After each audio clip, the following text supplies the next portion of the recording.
like, you know my stance about lizards, right? Like, I know I've said some controversial things about reptiles on this channel in the past, but like specifically, this chapter says that Daenerys Targaryen breastfeeds her dragons. Now, correct me if I'm wrong, but dragons are lizards. They are reptiles, and yet it is mammals. It is specifically mammalian organisms that drink milk from their parents.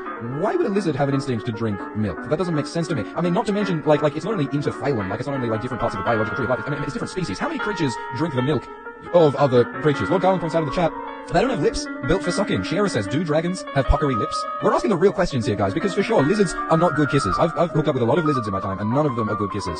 Because they're just a whole other bag of fruit, you know? So I'm struggling to imagine dragons nursing at the breast of a mammal. That just is weird to me. Someone in the chat says that platypuses do weird things. Lord Garland claims that cockroaches make milk. That might have just blown my mind. Is there a real thing called cockroach milk? And if so, what does it taste like? And if so, can you send me some so I can put it on my Weetabix? Because my goodness, I would love to experience cockroach milk, if I was brave enough. Brian says that humans would drink milk from anything.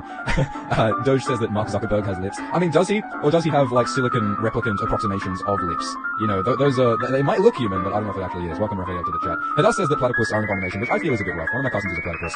And she's a great person. And is she an abomination? Maybe. She's got the face of a duck and the poison spurs of a poisonous Galapagos tortoise.